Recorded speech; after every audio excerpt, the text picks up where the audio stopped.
Hi, I'm Amber, and welcome to the Lone Star Keto podcast. Today, we have a very special guest with us, Matty Lansdown, and he is from Down Under. And he is a scientist and a podcast host and a nutritionist and also a health coach. Welcome, Matty. Thanks, Amber. How are you? I'm good. Thank you. How are you doing? Yeah, I'm doing well. I'm glad to be on here chatting to you again after you were on my show, which got such a great reception. So I'm looking forward to being on yours. The crazy American girl, whatever. No, not at all. Okay, so the subject of this podcast is going to be diet culture toxicity. And I think this is a really huge thing. And it's been a huge thing for I don't even know, for forever, I think, at least since the 70s, right? I don't even know. It's just progressively got worse. So, Matty, I want you to kind of tell people who maybe not really fully understand what that means. What is diet culture? And give some examples. Yeah, totally. That's a good place to start because unless you're caught up in it, and some people that are caught up in it don't even realize they're caught up in it. It's basically the fact that we're in this world where we're essentially looking at diets as religions. And so we attach our beliefs and our identities to a particular diet, whether it be vegan, whether it be carnivore, whether it be, whatever the thing is.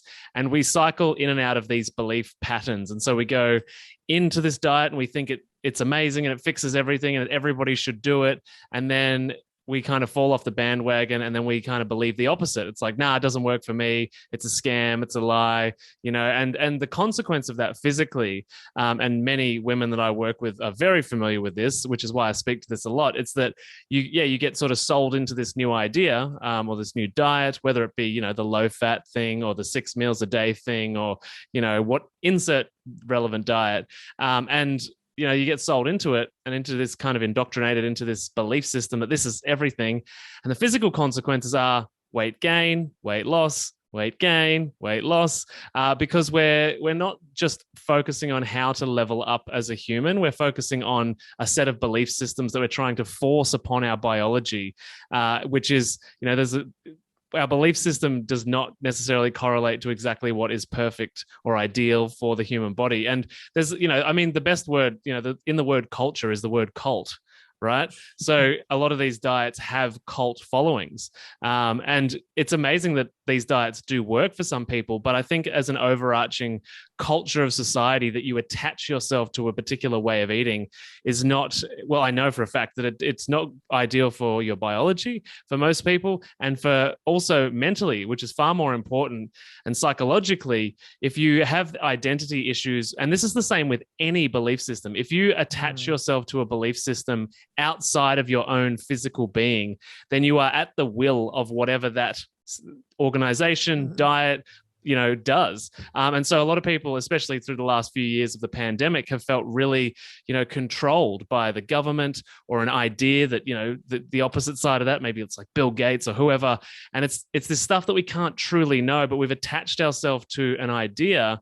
And therefore our wellness, our mental health, our belief systems are controlled by someone else. We are not in the driver's seat. And so when you're not in the driver's seat of your own health and your own belief systems around food, then you literally bounce in and out of belief systems. So it's like, whether it be vegan, then it's like, nothing doesn't work for me. I've just got bad genetics, so I'm just going to eat chocolate. I'm just going to eat all the things.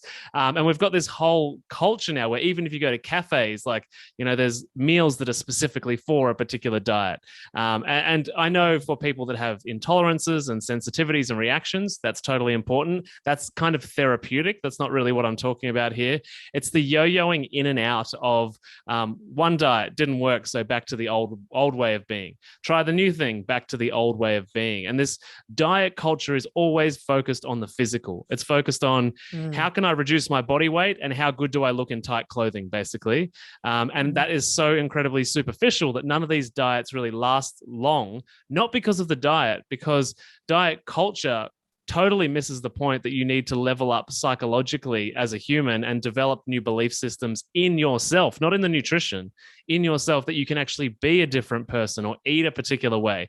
And I think, a big part of my mission is to let people know that actually the missing piece from any of the diets that failed you is it's highly unlikely that it's not nutrition. It's highly likely that it's the belief upgrade and the self-identity upgrade and the culture within your own self that needs changing. Because when people go through a 10 or a 12-week diet, they usually look forward to week 13 when they get to go back to who they used to be, right? True story. And so people get like, it's all willpower. Oh, it's finally over. And then, of course, if you try and go back to who you used to be, you're going to have the same problems that old you had as well. And the problem is with that actually it's not just the same problems. There's usually a few extra kilos. There's usually a few more runs to the toilet than usual. There's the symptoms don't just come back, but they accumulate and they grow over the years. And so it's this culture of in and out and willpower and, just use grit and be strong and that kind of culture around orienting our health choices and our food choices towards creating a body that other people approve of is so superficial that it never lasts, which is why this podcast and my podcast even get listeners, because people are trying to look for answers that actually work, right? Yeah. What are the answers? Well, the first place to start is yourself. You're like, who are you? And you've got to reflect on your past. And for many people, this will go into childhood trauma. For some people, it's not quite that deep. For some people, it's just simply the advertising industry programmed my brain for 50 years, which it strategically does. The colors of chocolate wrappings and different things are designed to trigger evolutionary responses in your brain. So that's definitely a thing, but then compounded on top of the fact that most of us were given terrible belief systems about food by our parents.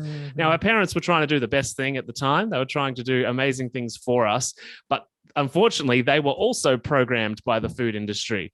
And so they handed us food beliefs when we were really young. And then the reality is, for most people, we don't grow up in emotionally mature homes. So we grow into adults thinking we're these amazing, mature adults that can choose how to live life for ourselves, when the truth is, for most of us, we are just like basically babies in adult bodies. Emotionally, we have not learned how to set boundaries. We have not learned to understand the different parts of our psychology and negotiate between those different parts, because we all think amazing things about ourselves sometimes, or other people, and we all think things that would put most of us in jail for a very long time. Like, we are not our thoughts, right? We have perceptions and different perspectives on everything.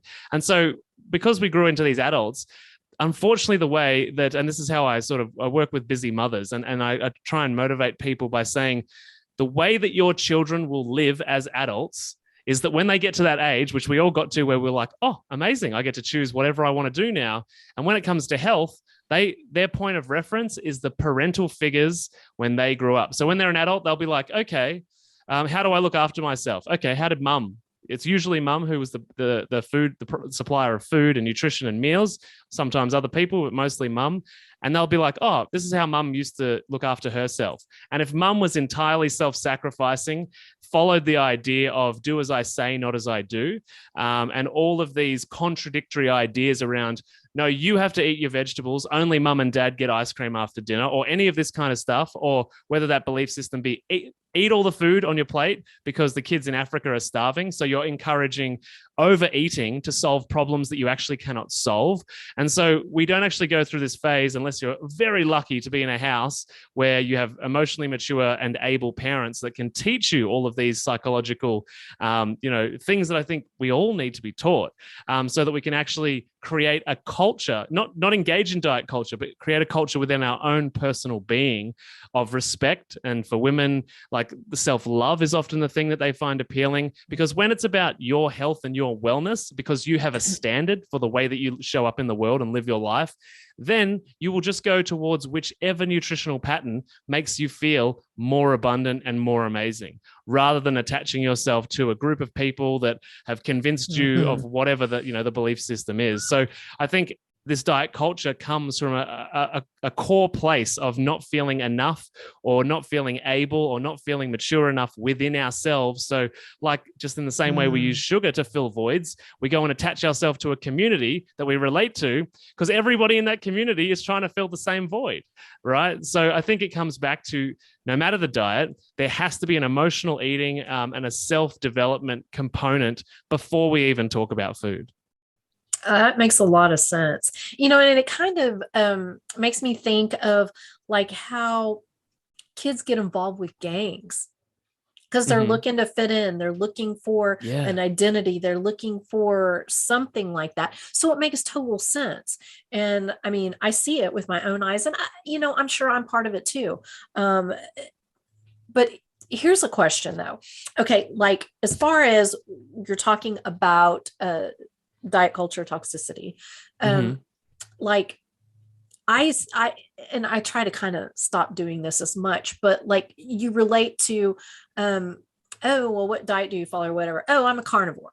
And so by saying I'm a carnivore, that is identifying with a specific group, although I don't really mean it that way. I mean, I love the carnivore community. I'm not going to lie, because, it just fits with my way of thinking, like you said, but I don't really, I don't feel, for me, it's a cult, but I know that happens even in that community, of course, obviously, but it's at hard the to same avoid. It time, happens in all communities, and it's not saying that like carnivore is bad or vegan is bad. It's not like that. It's about, it's a, rather than focusing on that element, it's like, am I doing what is best for me because I want to feel amazing, right?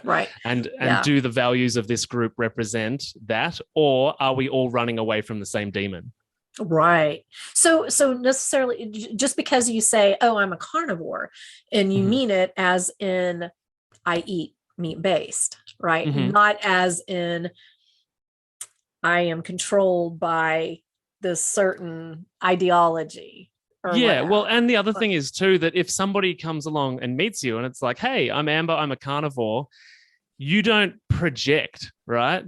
Because that's preaching. That's preaching, right? So if you come along and project and judge other people for not making the same choices, or be like, if you're not vegan, you're against animals, or you're against life, or some of these ideas that come out of that movement. And again, every single group of people on the planet that has a label has some group of people that are not ideal, right? It's just the nature of human beings. But it's more about being like, you're okay with carnivore for you. It satisfies all your needs. It's not perpetuating a back and forth cycle of like sugar binges, carnivore, sugar binges, carnivore, so it's a psychological layer underneath. And then for anybody that's listening and whatever they identify with, it's about remembering that is just a tool to make you the most abundant version of yourself. And that should always be the goal, not to eat a particular way. If the byproduct is that you eat a particular way, awesome. But it's just the getting that hierarchy of priorities correct. And it's about how you feel within yourself. Yeah. And I get asked a lot, like, oh, well, if I eat spices, am I a carnivore? And I'm always like, it doesn't matter what the label is.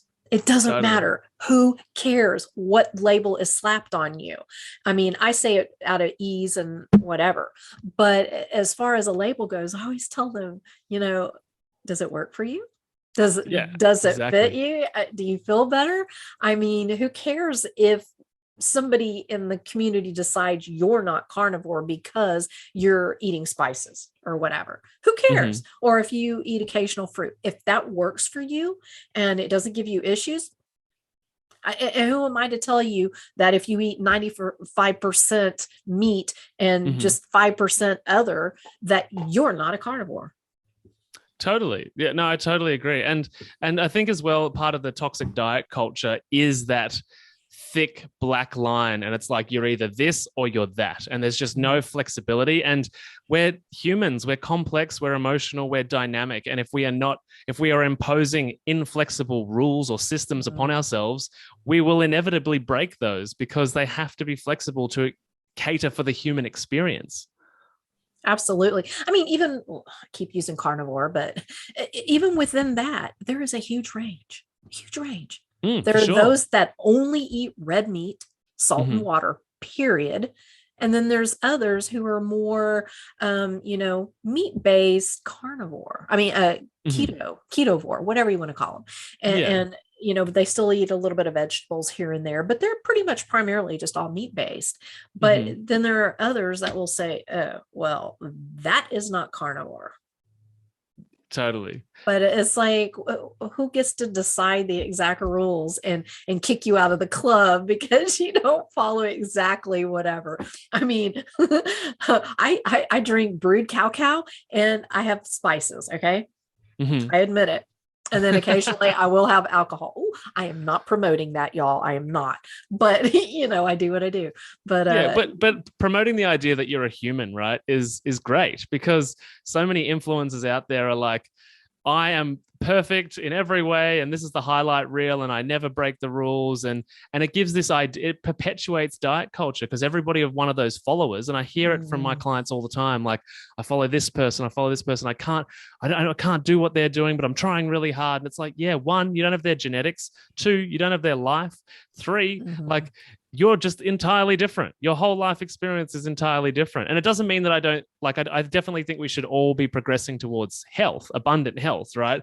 It's just that the strategy you use to get there doesn't have to be one that means that you judge yourself if you don't get it right today. It doesn't mean that you self-sabotage because you went out on Friday night, had a good time, and now think you're a failure for the next 10 years. You know what I mean? So it's like, that's where the diet culture needs to disappear, and we need to learn to sort of love and respect ourselves.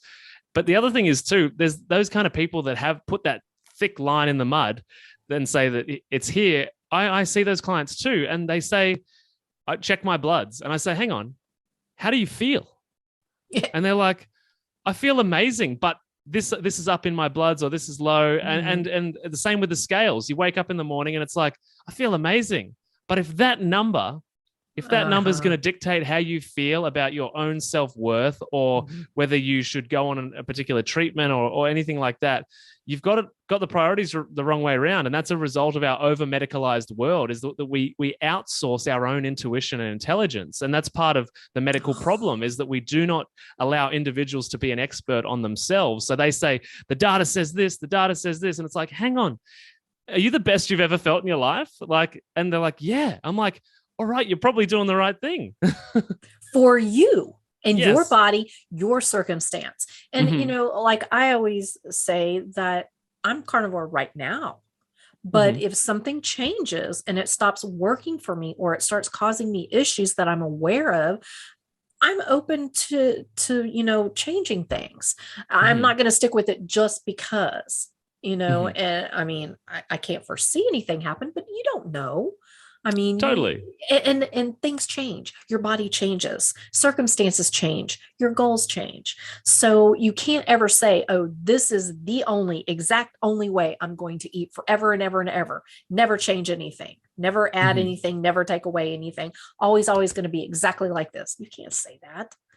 I mean, you can't say that about anything, really, because as soon as you do, never say never. That's always, play in my head. Never say never. So I'm always kind of careful about that. There are a few things that I have said never on, but it's pretty rare, because it's like, as soon as I say never, that's when it's going to happen. I'm going to look like an idiot, No.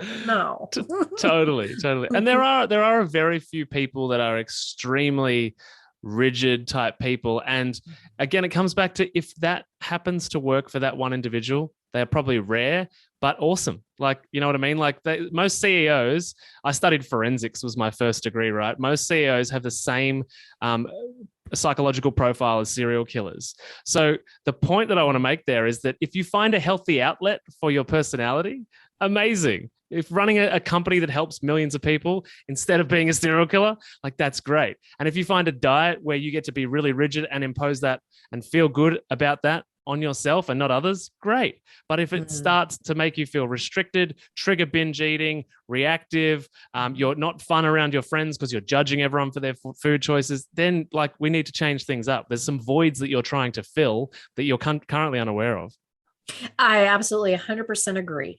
And, I know that, like, you're in the grocery store and you look into somebody's baskets and you see like cookies and all this kind of stuff, you come on, when you're in the health field, you can't help but go, oh God, they don't know what they're doing to their body. Oh God, not that, oh, they're stupid or they're, whatever. It's just like, oh, I don't think you really understand. Oh, totally. So, call that judging, whatever, but it's more kind of heartbreaking for me. Just like, you don't have the information because I didn't have the information. I get it. I understand that part. And so that's hard for me, because you do kind of want to go, can I help you? But of course you're not gonna, but Totally. people get so bent out if you do something out of the normal. Like if you're not following what they're doing and you do something different, for instance, people who are on the typical SAD diet, and then you decide to make healthy choices for yourself, you're looked at as the weirdo. It's like, so I'm going back to eating what really you're supposed to be eating, as in no processed foods and sugar and seed oils. And I'm the weird one, really, but you do get that attitude from people. And when I first started keto, and I felt so amazing, and I had lost 80 pounds and I was just flying high. I had never felt so good in my whole entire life. And, I was off medication except for one pill. And I just felt great. And then at a holiday, I got attacked because I brought my own food, just because I knew what food was going to be there. And I didn't want that for me, not because I can't, or I was restrictive or anything like that. I didn't want that in my body. I worked way too dang hard. And so I brought my own food because I don't want anybody else to be responsible for me. It's not on me to have them, do something special for me. So I brought my own food, and I was questioned about, what are you doing? And I just kind of gave an explanation, and somebody got extremely upset about that and said, oh God, that's all you talk about. I didn't say anything. I was minding my business, eating my food, and I was asked a question and I answered it. That's all I did. But it was looked at like I was threatening them or, putting down their food. And I didn't say anything. Yeah. It's funny you bring this up. I have a lot of clients, and I said before, I work mainly with mums. So I have a lot of clients whose husbands quite actively go out of their way to sabotage their wives' efforts, because mostly two reasons. One, the husband's sick of being a part of paying for now the 10th program, or because, and we wouldn't have to do 10 programs if we weren't indoctrinated into this diet culture. But the other thing is too, people will react and speak out and lash out against things that they didn't have the courage to do, or things that they failed at. So this comes back to the core of the diet culture message that we were talking about, which is there's a void. Those people are projecting their belief systems of not being healthy or trying to be healthy out onto you, because they have a void. And that void is, maybe they don't believe that it's possible for them to be healthy. Maybe they don't believe it's possible for you to be healthy. But guess what?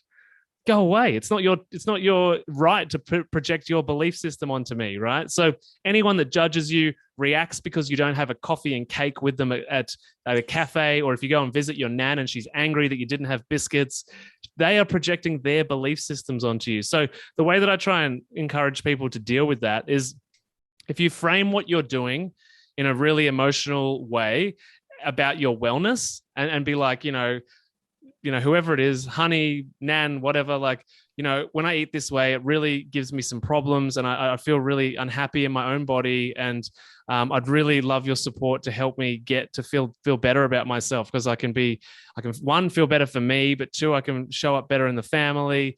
I want to model this for the kids because I want them to not get diseases. You always communicate this stuff in your wellness, in way of your wellness. And if somebody responds to that with another judgmental comment, they literally just have to get kicked out. Like, they're off the Christmas card list because they're just an asshole. Like, if they're not willing to support you wanting to better yourself. Yeah, well, they're toxic. It's like, totally, you don't have to have toxic people in your life, even if they're family or friends. Totally agree. If they're not going to support you for what you feel is best for you, I'm not saying give your opinion if it's something, whatever, because it's what a friend or family does. But when it gets to that point like that, it is just, oh my goodness, why? It's like, why do you care? Like, I could care less what, I shouldn't say I could care less. I do care because I want people to be healthy. But at the same time, it's not on me. It's not my responsibility for your health. I mean, I would love to help you, but it's not my responsibility. Just like it's nobody else's responsibility for my health. And I have to take care of me, and I have to decide what's right. And I think that's what a lot of people don't really get, like you said, they listen to everybody else, all the noise, and they're trying to figure out where to fit in, but they're not listening to their own bodies. Yeah. Well, and like we said before, like the medicalized world has encouraged people not to listen to their own body because, you know, you're not the expert. The blood test results are. And don't get me wrong, I don't think for a second that medicine is useless, that blood tests are useless or anything like that. The point is the psychology and your physical lived experience comes first before data comes second, right? For the individual. Mm-hmm. So yeah, no, I totally agree. And remembering too that like anyone that does that, they're judging you for something they don't believe they can do. And yeah, it's not about you, you know, it's about other people's insecurities, and they too need to go and do the same work to fill the void within them, right? Mm-hmm. Absolutely. And I think that is just such a huge problem because we're always trying to feel some void, or most of us are, and, you know, in one way or another, whether it's in diet or something else, you know, but because of the world we're kind of in, I think we just see so much of that, you know. Oh, for sure. And I think as well, it's a muscle, like any part of your body or personality. If you want to get more of it or get it bigger or better, you have to exercise it. And so, you know, listening to this podcast, this conversation might just be step one because it'll bring this topic into your awareness, but you have to then go and learn and practice and make mistakes in order to do that. So I was definitely someone when I was much younger that was projecting what I thought about everything, like onto everyone. I was super loud and extroverted. And like now though, I've practiced how to navigate that space. I've filled the voids in my own life. So even my own clients, like they know I will ask for permission to give feedback because I'm fine in my body and my life. I feel great. If you want help, ask. And I will then invest myself. You know, I'm not randomly investing in people that are going to aggressively respond to me because I'm judging them, you know. So you've got to practice this muscle of being like, okay, there's a boundary. This is their stuff and this is my stuff. And they've shared their stuff with me and I'm reacting to it. That's weird. I'm reacting to their stuff. Why am I reacting to their stuff? You know, and then you can start practicing. Once you've identified that, you start practicing. Hey, do you mind if I share some feedback on that? Do you want to hear some feedback? Do you want some input? Because, you know, you would get the same thing, Amber. Like as a nutritionist and a scientist, like I just get asked everything all of the time, right? And I literally say when I'm with friends, we go out for lunch or something and we, you know, they say, is this good for you? I literally say, let's not talk about this. Yeah. Let's not talk about this because I should have a podcast, a whole nother podcast called Matty Ruins Everything. Like I know too much, right? So it's like, unless we're actually invested in creating an outcome together, I don't care what anyone does until they ask or until they give me permission to help them along the way. Until then, I'm not affected by anyone's choices. I love that. That's such a good way of looking at it. You know, like I said, I try not to like say anything, but I can't help but, you know, still feel because I was there, you know, and totally. I look at someone and I'm like, oh God, I feel your pain so bad. And I think I can help you, but you know, you can't cross that line until you're asked. And yeah, that's a hard one. That's really hard. It really is a hard one. And the thing too, you mentioned before about the supermarket, like when I see people's trolleys and stuff like that and, you know, see them physically, I mean, not that I've ever been overweight, but I just can remember where I thought choices like that were a good idea. And I didn't, like I said, didn't get weight gain, but I had all sorts of gut issues and a few different problems as a result of just living the, you know, typical diet when I was in my younger 20s and living at uni and stuff like that. And I just sort of empathize. I'm like, you know, it sucks. I hope that they one day something happens and they're open to new information. It's not even that they change. It's the first step is being open to things being different. And that step's scary for a lot of people because it means that what they've lived up until now might not be true. And that's a hard thing to admit. We're seeing that right now. Ooh, oh, yes, we are. all over the park. It's real. And I get that. I mean, I understand, like you're so married to something and you thought you were doing everything right. And it's not your fault that it's not, that it was wrong information. That doesn't mean you're wrong. Is just what you believed was not correct. Not that you're a bad person or stupid or whatever. It's just you didn't have the right information and you believed whatever it was. And that could be, you know, anything. But it's just kind of, I get that. And the whole psychology part of it. Mm-hmm. It's hard because one part you're like going, oh my gosh, how do they not see this? How whatever it is, diet, whatever. How can they not see it? But I was there too. I'm losing my ears. But I did the same thing. So I mean, I get it, but at the same time, when your eyes are open, you're like, oh. Yeah, you see the world very differently when your eyes are open, Yeah. and you know all of the marketing lies and the advertising lies, and how the farming Yeah. lies and the agriculture lies. Like, yeah, but as well, that can become such a burden to want to fix everyone you ever see, Yes. that releasing yourself as a practitioner from that, and being like, people will make their own choices. I am going to advertise myself as a way to make a different choice, and those that come towards me, we will help them. Yeah. Amen. Yes. You hit on a point about um, being fooled by so much. Mm-hmm. Like in what we do, our eyes are open now. We've seen how like the government manipulates, how science, trust the science. Yeah, you can't really anymore. You got to really dig into it. So for me, I admit it, I do have a mistrust. I don't really trust very much because you've been lied to about everything. Medications, the pharmaceutical companies, they're jacking our foods. They're making us addicted to the foods. They chemically alter the foods to make you addicted. That's messed up. It really is. So, I mean, and then you look at the medications.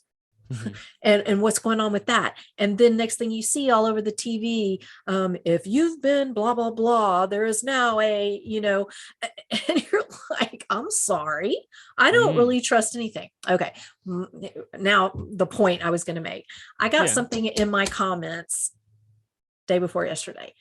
I used to love following you, but now you seem to be anti everything. I'm like, okay, no, it's not that. It's that. And it was about fluoride. Okay. It was a post about fluoride. And I guess they just didn't like hearing that fluoride might not be the best thing for you. And it's like, okay, you know what?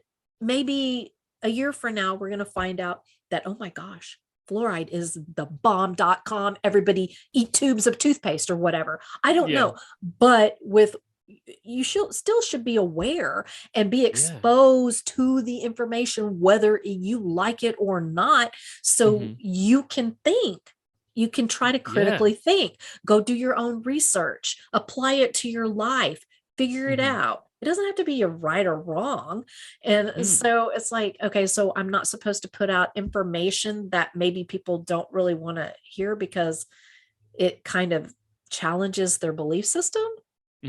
Well, this comes back to that initial belief conversation we have, right? Is that the difference between you and them is that you're clearly willing to be wrong, by saying in a year, if we've discovered it's amazing, we'll talk about how amazing it is. And it's about that flexibility in your belief system, because if you attach yourself to the idea that fluoride's the best thing ever, you'll never be open to the possibility that it's not, right? And again, we're outsourcing our capacity for identity and connection and all these things when we need to first work on ourselves. So the difference is that we need all the information. This is what's terrible in a really, and I could potentially go super deep here, but in a political way, is that cancel culture, right? Cancel culture is actually really bad. And I know this might be a bit out there, but things like terrorism, pedophilia, like all of these really horrific things that happen in the world, if we cancel them, they happen worse and out of our sight.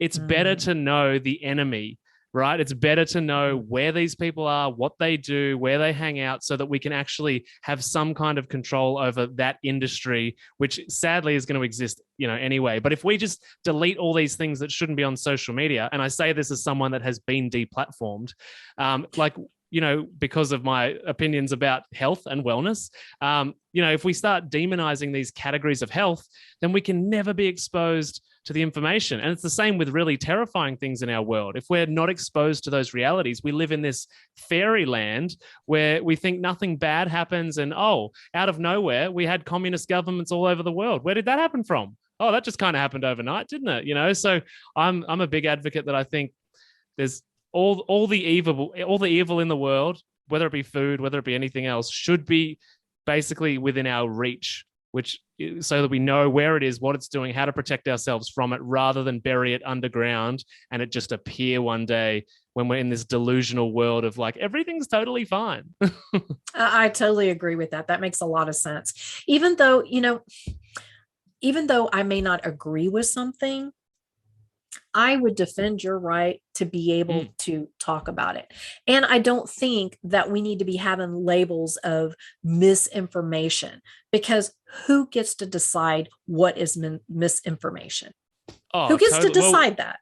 Yeah, and we learnt that with, fact checkers on Facebook and Instagram, yeah, we right? did. Like that. Literally, I literally saw multiple posts, because lots of my network are medical professionals and nutritionists and dietitians, and I saw posts be called false, and then in the comments was the photo from the textbook or the screenshot from the journal, and it's just such a scam. It really is, and it's terrible. But if you're not exposed to something, how do you know what the opposite is? Like what if you're never exposed to bad, how do you know what good is? You know what I mean? It's like you gotta. And I mean, I get everybody wants unicorns and rainbows, but me too. Right? Woo! But gosh dang, I mean, you gotta be able to protect yourself, and the only way to do that is to be exposed to information. And then hopefully you have the ability to critically think. But I kind of question that these days because of what you're talking about. We're being fed things, and we're being, I hate the word indoctrinated, but you're exposed to so much, and it just becomes reality.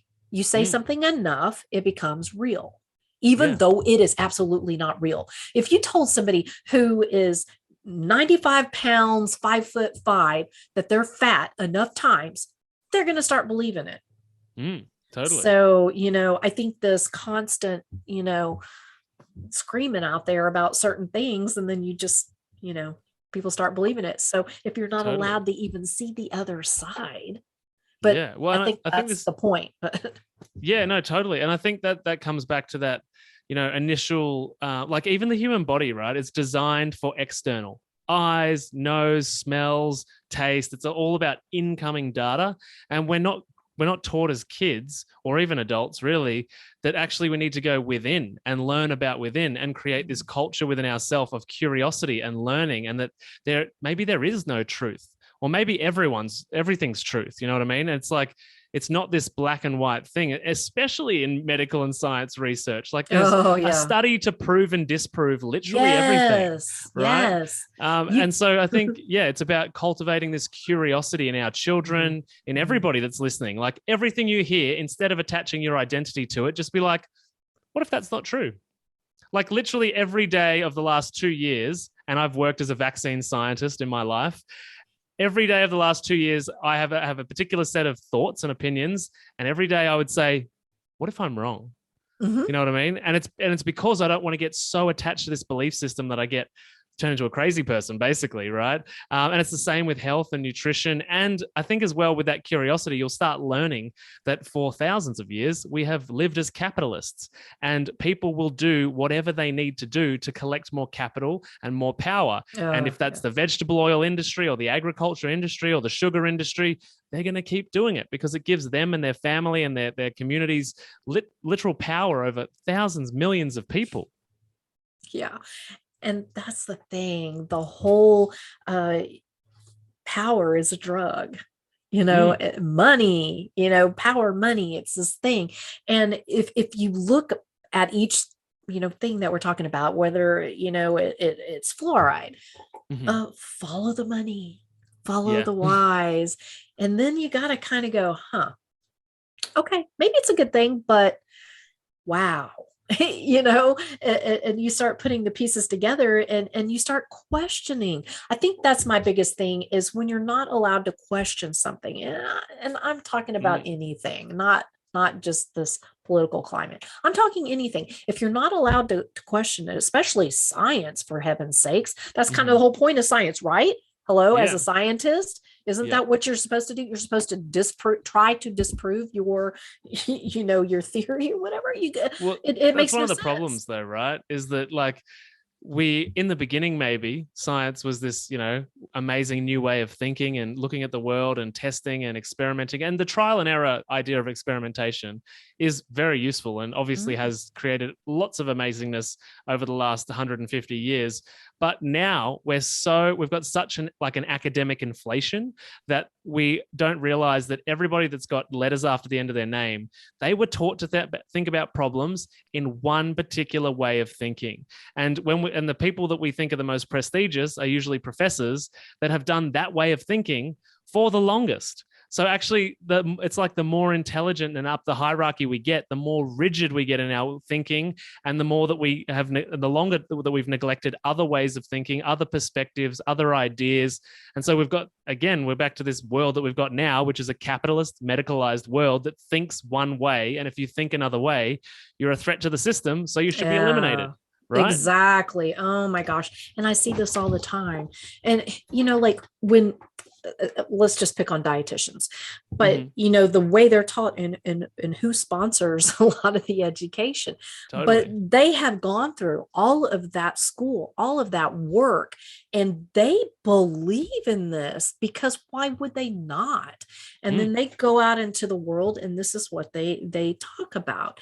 And I had a really kind of an interesting conversation with the dietitian of one of my clients. She put herself in a treatment center for an eating disorder. She's a food addict. She has an addiction to sugar food.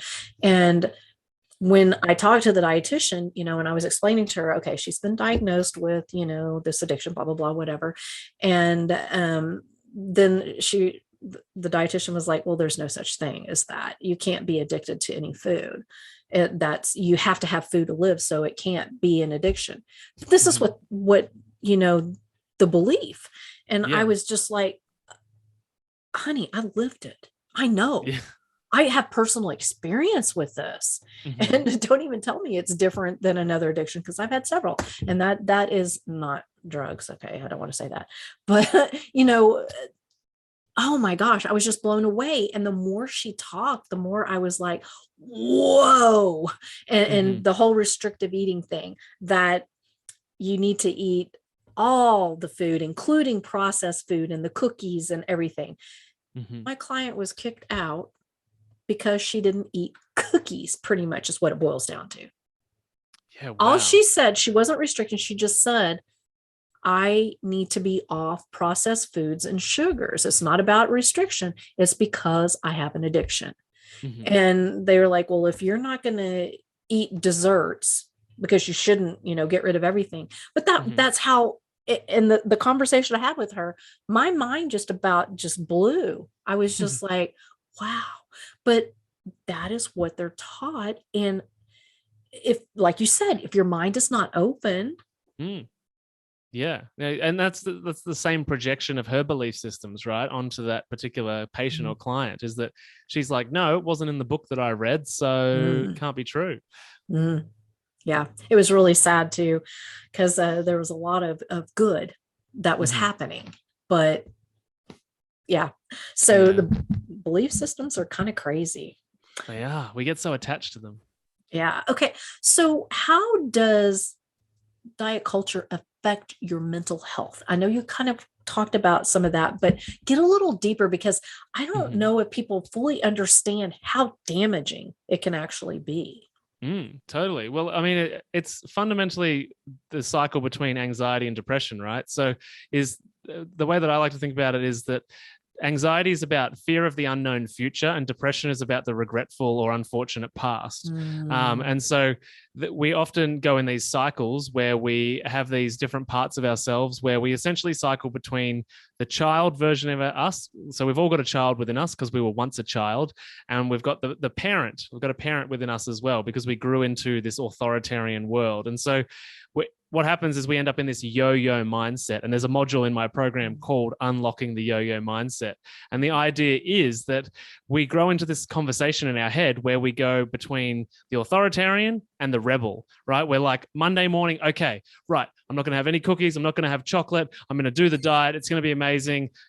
Just willpower and grit. And then come even that night, or stressful events, or some emails, or a fight with your partner, or a couple of days later when you're feeling a bit worn out and like, the child in you is like, how about we just have a cookie, just have the chocolate, And so we have this cycle of conversation going between us with everything in our life. It's like we try and parent ourselves, which is willpower and grit, and just be tougher, right? And then that leads to us falling off bandwagons, and we feel like a failure, and that perpetuates depression because we regret what we've just done, right? And before that happens, we have anxiety about making the wrong choice, knowing intellectually that we're like, this choice is not good for me. I shouldn't be doing it. I'm bad. And then that just leads into I'm a failure, so I might as well eat. And then we go into this. It's just a self-fulfilling prophecy, right? Is that I eat because I feel like crap, but I feel like crap because I eat.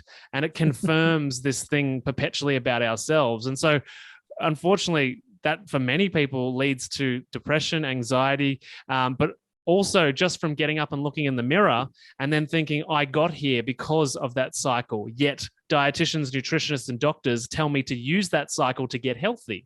This is really confusing, right? Yeah. And it doesn't make any sense. And we know as well from brain function that the conscious mind, which is where you make your decisions about what to do each day, your logical, rational thinking, happens in the prefrontal cortex, which is like, your forehead, basically. But when we get tired, stressed, or anything like that, we withdraw function, neurological function, and resources are withdrawn from that part of the brain. So logical, rational thinking, which is where willpower would happen, is its capacity is physically reduced in your mind. And then, so that's 5% of your thinking. The subconscious is 95%. This is where your deep-seated childhood belief systems and patterns have been living permanently, running your life on autopilot. And it's that's where we need to dig in and access with some of the earlier work I was talking about reconstructing belief systems and identities around diet and unattaching yourself from, external belief systems or external ideas that you don't have control over, so that you can eventually create a culture within yourself where you're just you believe in you're a curious, interested person. You know that truths can change. You're flexible, so that when you come to the Monday morning, you're like, hey, Monday's just another day. It's not the start of anything. It's not the end of anything. So today I'm going to make choices that make me feel good.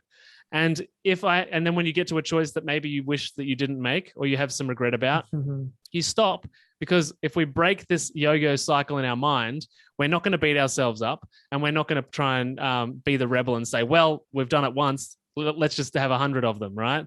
So when it does happen, or when a situation does arise, you can maturely navigate it by being like, okay, do I want to do this? Why do I feel a pull to do this?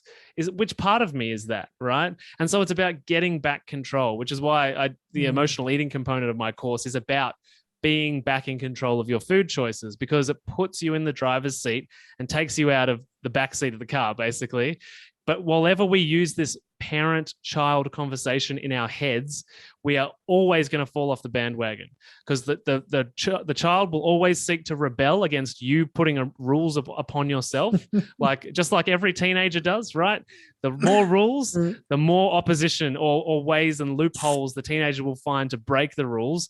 And every time it happens, that teenager, when it does get in trouble from the parent, then goes to its room and thinks, oh, all right, I shouldn't do that. And then we've started that same cycle of parent-child conversation. We have to break that pattern, and we have to move into what I call the adult. So the adult's in between, right? It's the rational, logical, mature, stable, understanding, flexible part of us. And you might refer to that part of you as your intuition, or if you're religious, maybe God, it's God's voice, or you might refer to it as your higher self, respecting your higher self, or showing self-love to your higher self. And so that, again, it's a muscle. We've got to practice using that muscle, and that therefore will alleviate the experiences of anxiety and depression that are associated with diet or nutrition or food choices or looking at your reflection in the mirror. Because once you start living from your intuition or your higher self, you start honoring yourself rather than harming. And then you make helpful decisions rather than harmful decisions. And when a harmful situation pops up, you can navigate it so that it's not a trigger for another 100 days of harmful decisions. So it can be extremely impactful, diet culture, on our mental health, but cultivating another way of being and thinking, which doesn't happen overnight. It's tough work. It's confronting, peeling the onion of your life. There's a reason that onions make you cry. It's a tough process, right? To level up and evolve. But it's necessary if you want to have long-lasting weight loss and health. Absolutely. And, I lived that for 40 years of my life, doing the whole, okay, well, I'm going to do this diet. Okay. I succeeded every time. I met my goal every single time. But then I would hit that point, and that's when my anxiety would kick in, because I hit the maintenance point. I met my goal. I did my thing. And then I was like, oh, holy crap. This is where the bad starts. Because I had willpower. That ain't a problem. But then, oh my God, what do I do now? And then, of course, self-fulfilling prophecy. I failed. I would gain the weight back. I would end up right, because for 40 years it was just about the weight. Let's just get real. I didn't even care about health, because I was younger, health, whatever, until I got really sick in my mid 40s, and then I cared. But until that point, I didn't care about health. I wanted to look good. That's all that mattered, because that's what we're taught. We're shown. You're treated differently. So you see it, on TV and movies, magazines. It's all about that. And, all the people in the diet commercials, ooh, they're so cute in little outfits and, doing their little thing. And so you're like, I want to be that person. And then you do, you do that, you meet that goal, and then you fail. And then what did they teach you? They taught you that you're the failure. You didn't do something right. You didn't move enough. You didn't eat enough less. You didn't count your calories correct. It was always your failure. And okay, maybe some of it is your failure, but then you beat yourself up. And then you go into the depression until something kicks your butt again, and then makes you do that whole thing all over again. And then I did that for 40 years. What is the definition of insanity? And it's like, what in the world? Totally. But humans are interesting like that. Like when pain is involved, we're far more likely to take action. But when pleasure is involved, it's like, not as likely. And I think about that from a reptilian brain. It's like, if we're in the woods in a tribe, humans don't have sex every day of their whole lives. That would be going towards, pleasure. But every day of your life, you will run away from the saber-toothed tiger every day. You know what I mean? So that's because we're going to die.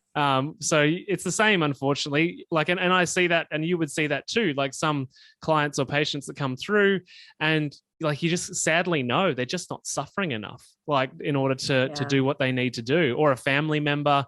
And sadly, I spent 7 years working in a cancer hospital. Sadly, it takes until it's too late to scare most people into making change. And up until that point, they were too attached to their belief systems or their identity, or being like, dad loves that kind of food. He eats it every day, and that's an identity piece that everybody confirms for you. And so, unfortunately, people wait far too long. But this comes back to the idea of, we grow up in these super busy, insanely busy families that are trying to be everywhere always. Then we move into our young 20s and we're just trying to repeat that, because it's like hustle, hustle, hustle, hustle. It's like, you're not meant to care about health until you're basically dying. And now, because of that attitude, we're dying younger.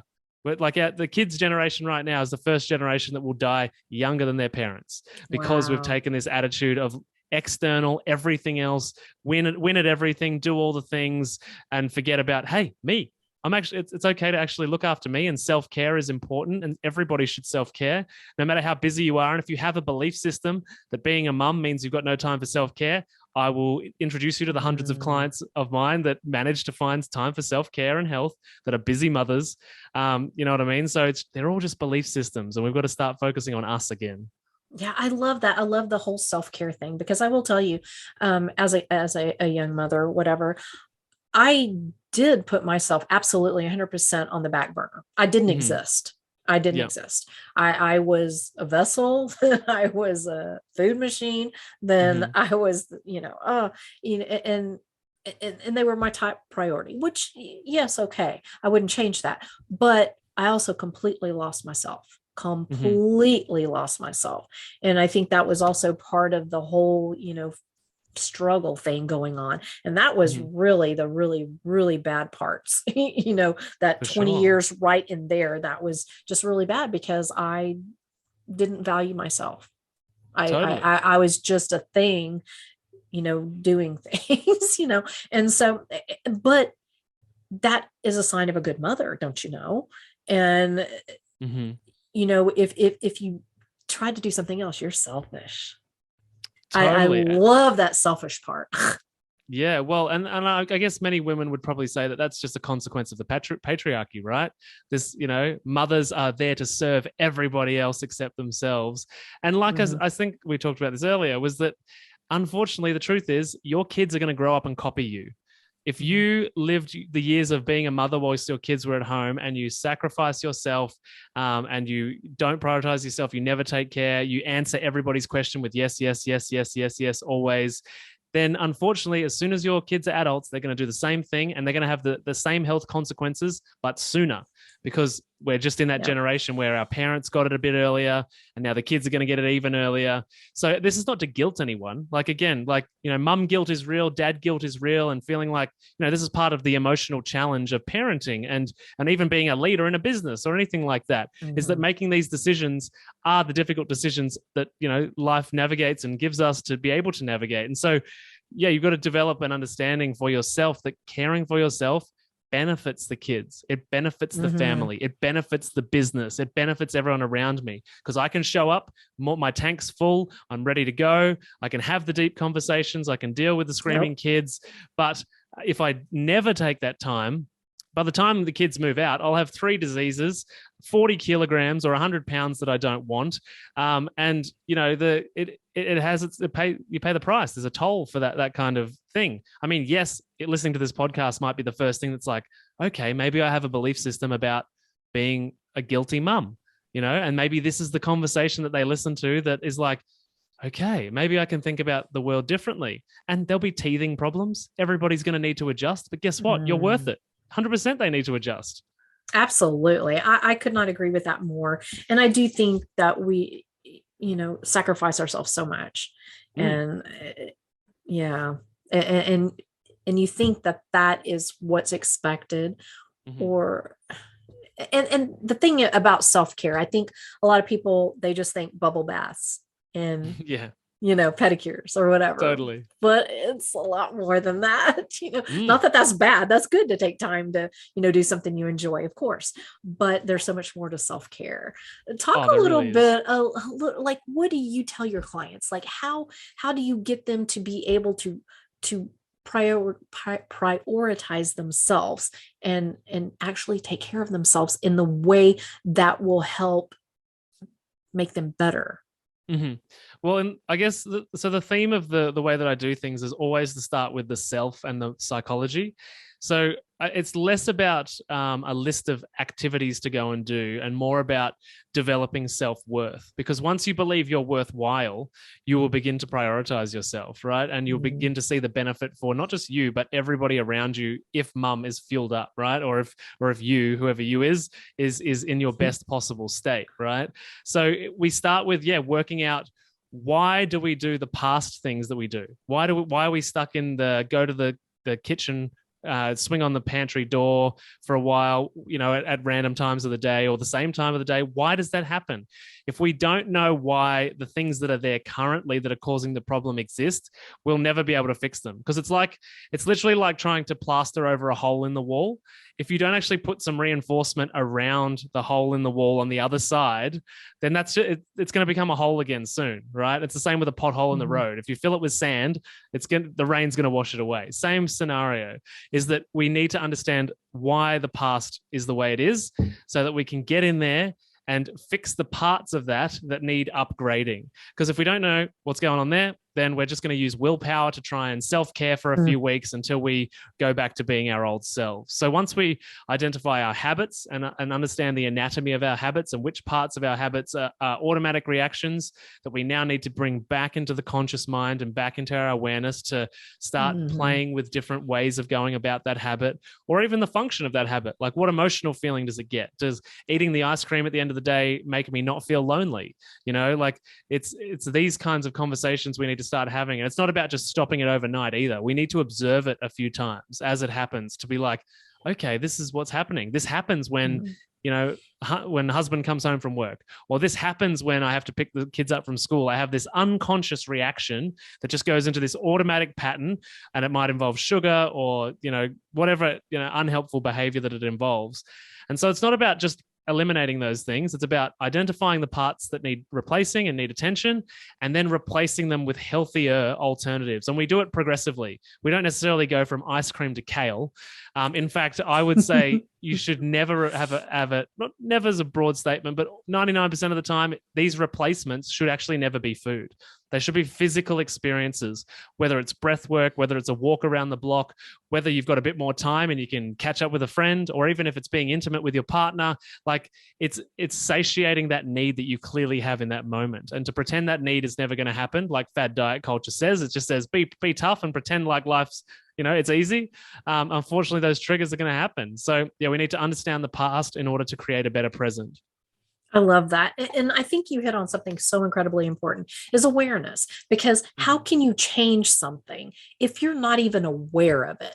And that's what I deal with my clients a lot on is, when I start asking them questions, all of a sudden they start thinking about it, and then they start focusing. And then when it happens, they catch themselves. And then they're like, oh, okay. And so, I give them certain things to think about when, like what you just said.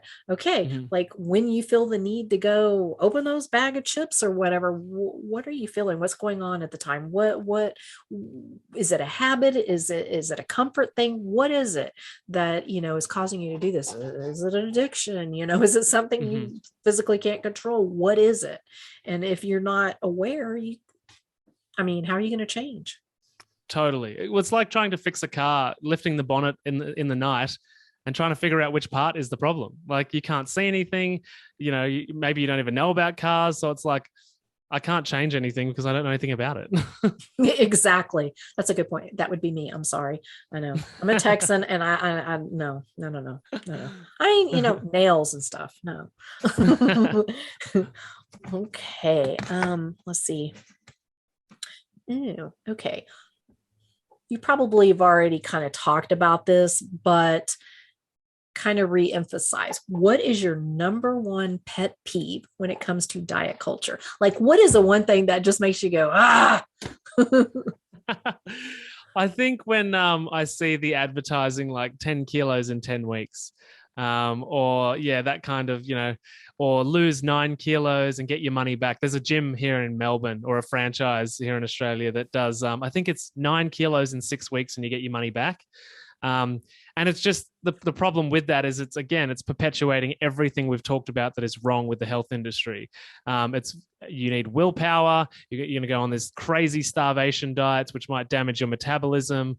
They might damage, or they'll definitely contribute to damage of your psychological relationship with food and wellness and health.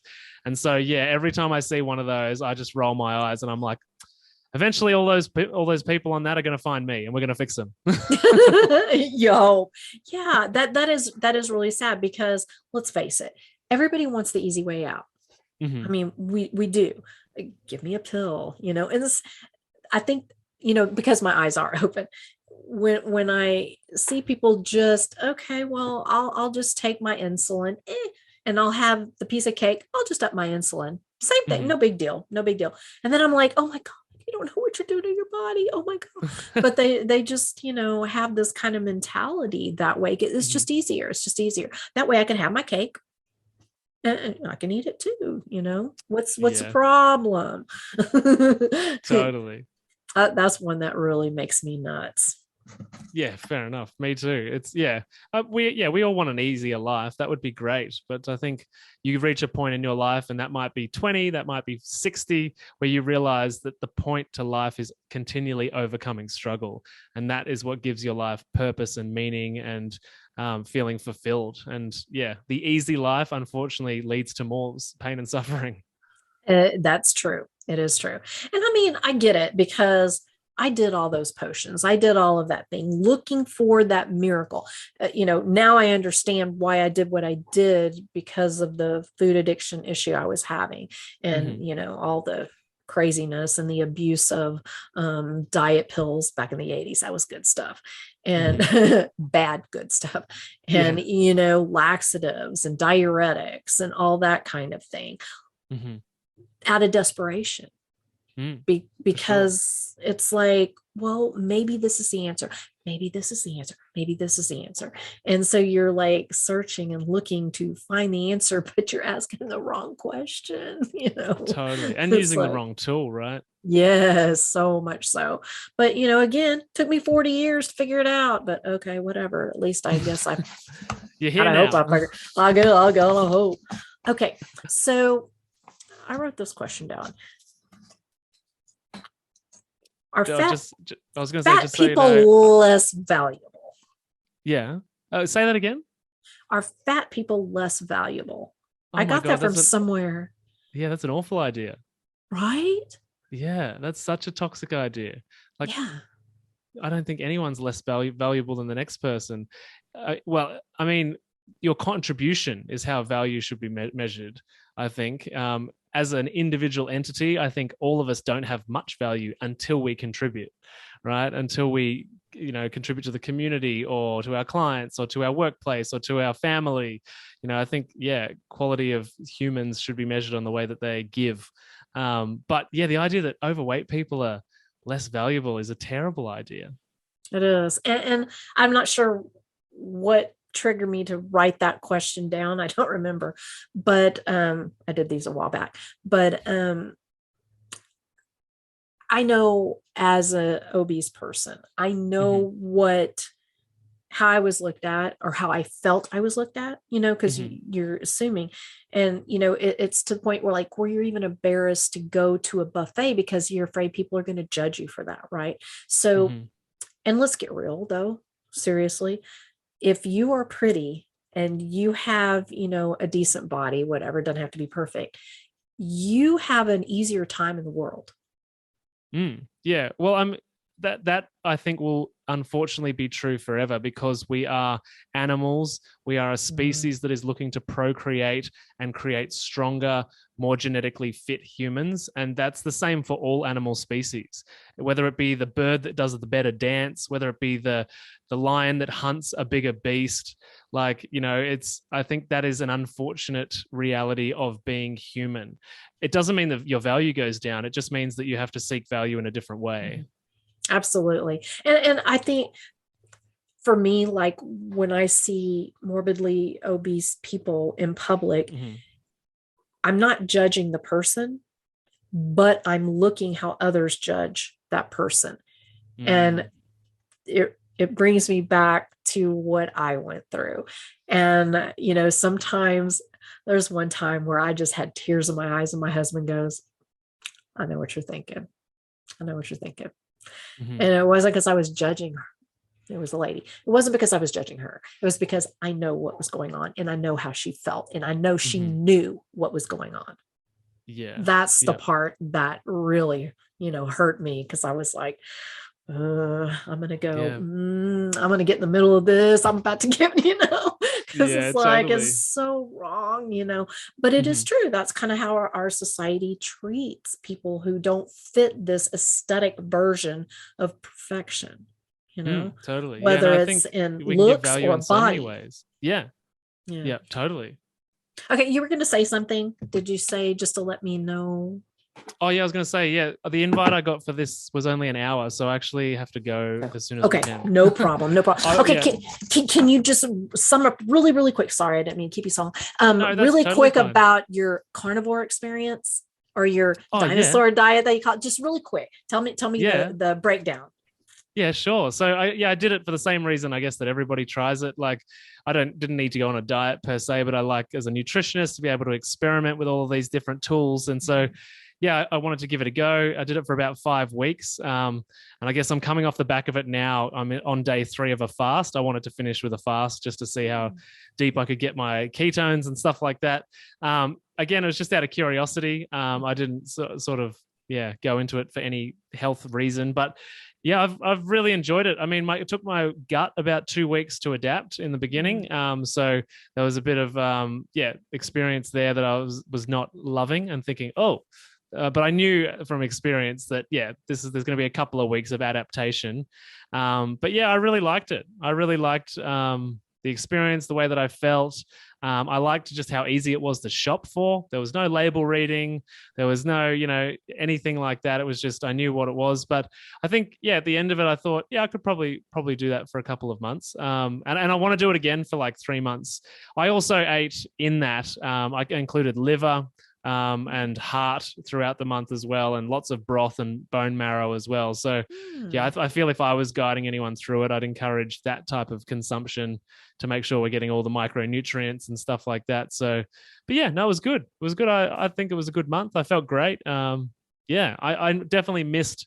I had weird cravings by the end of the month. I had cherry tomato cravings. I had broccolini cravings and sauerkraut cravings.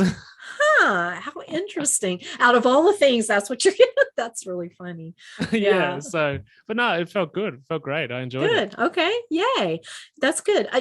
And like Benazati, he talks about, cycling in and out of various things, like the keto diet, then like he'll do carnivore for a couple of weeks. And then, so kind of keep your body going and you kind of get a little bit of everything. And I was the same way, honestly, with you about going to the carnivore diet. It wasn't because there was some ideal or, whatever fitting in, whatever, but I did the 30-day challenge just out of curiosity. I figured if I was going to be in the keto world, I needed to experience low carb all the way to carnivore, that whole spectrum. And after a couple of days, my digestive issues completely went away. And I was like, I thought keto really made things better, because I suffer with chronic gut issues since I was 3, because I was huge on veggies, and I loved that more than anything. I was almost vegetarian, not vegan, but vegetarian. And I just love vegetables anyway. But I suffered greatly. And then, after that, it just went away. And I was like, that's why I stayed. Oh, there's so many benefits. That's why I wanted to dive into it, to see if it was a tool that I could encourage people to use if needed, right? So autoimmune benefits are massive, so although there's limited data, when there's thousands and thousands of anecdotes, that becomes data.